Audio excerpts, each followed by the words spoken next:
दोस्तों, एक बहुत ही प्रेरक कहानी। रोटी की कीमत।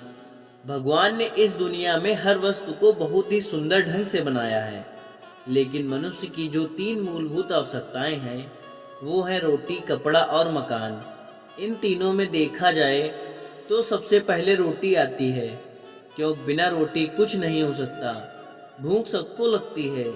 इसी भूख को मिटाने के लिए सोनू भी बड़े दिन से इधर उधर भटक रहा था। और ये कहानी इसी सोनू और रोटी के मिलन की है। बात उन दिनों की है जब रवि काशी हिंदू विश्वविद्यालय से स्नातकोत्तर की पढ़ाई कर रहा था। अंतिम वर्ष के घटनाओं में से एक सोनू की कहानी भी है। सोनू एक छोटा सा लड़का जो अक्सर रवि के हॉस्टल के पास खेलता दिख जाता था, लेकिन वो कहाँ रहता था, उसके माता पिता कौन थे, नहीं पता था। रवि अपने कमरे की खिड़की से जब उसको देखता था तो उस पर तरस आती थी। एक दिन रवि ने उसको बुलाया और हॉस्टल के बाहर बेंच पर अपने साथ बैठने को कहा, लेकिन वो डर के कारण रवि के पास नहीं आया और भाग गया। रवि को बड़ा बुरा लगा कि क्या मैं इतना डरावना हूँ कि बच्चा मुझे देखकर भाग गया। रवि उठा और वापस चल दिया।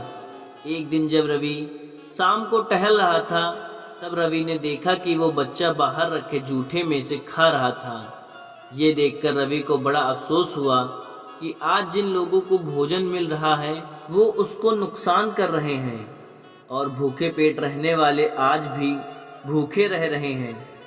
ये सब देखकर रवि के आंसू निकल गए और वह उस बच्चे के पास जाकर कहने लगा, बेटा ये क्या कर रहे हो, इस जूठे खाने में क्या खा रहे हो। ये सुनकर वो बच्चा रोने लगा और रवि को पकड़कर रोने लगा। रवि भी भावुक होकर अपने आप को संभालते हुए उसको अपने हॉस्टल रूम में ले गया और उससे सब कुछ पूछने लगा। भूख के कारण वो अजीब सा दिख रहा था और देखकर लग रहा था कि उसने कई दिनों से खाना नहीं खाया था। सबसे पहले रवि ने उसको खाने को कुछ बिस्कुट दिए और पानी पीने के बाद उसकी जान में जान आई।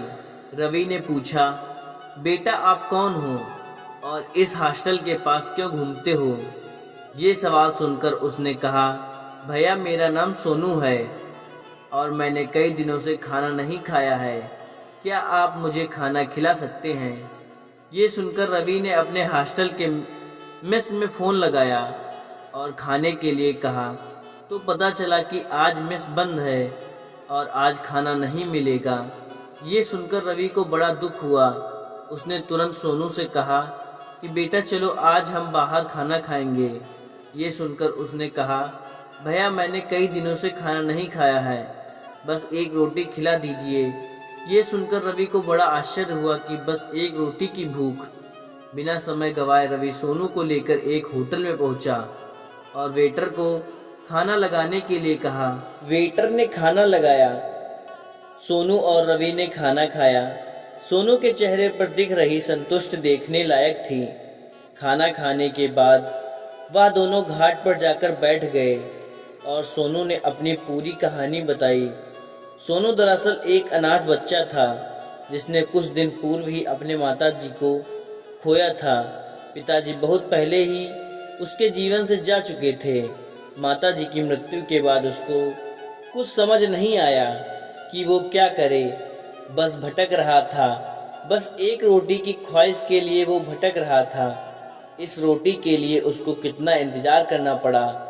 कहानी सुनने के बाद रवि ने उसे एक अनाथ आश्रम में छोड़ आया और उसको बताया कि कभी कोई ज़रूरत हो तो मुझे बताना और मेरा ये मोबाइल नंबर और पता है। इतना कहकर रवि वहाँ से निकल गया, लेकिन उसको छोड़ने का मन नहीं कर रहा था। लेकिन वह कुछ कर नहीं सकता था क्योंकि रवि हॉस्टल में रहता था। रात भर वह ढंग से सो नहीं पाया और बार बार उस सोनू का ही चेहरा दिख रहा था।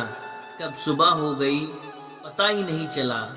रवि ने सोचा चलो सोनू को देख आता हूँ, और रास्ते में यही सोच रहा था कि कुछ दिन उसे अपने पास ही रख लेता हूँ और वार्डर से बात कर लूँगा।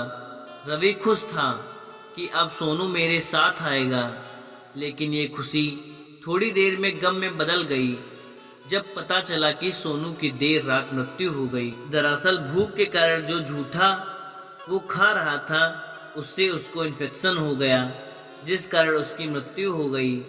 ये सुनकर रवि रो पड़ा और सोनू की अंतिम यात्रा के साथ सोनू मुझे छोड़कर हमेशा के लिए चला गया। इस बात को कई साल हो चुके हैं, लेकिन आज भी अगर कोई खाना छोड़ता है या बर्बाद करता है तो उसका खून खौल उठता है और उसी सोनू का चेहरा दिख जाता है। उम्मीद है कि आप लोग भी रोटी की कीमत समझेंगे और अन्न ले उतना थाली में जो व्यर्थ ना जाए नाली में। दोस्तों, अगर वीडियो अच्छी लगी हो तो एक लाइक शेयर जरूर करें। धन्यवाद।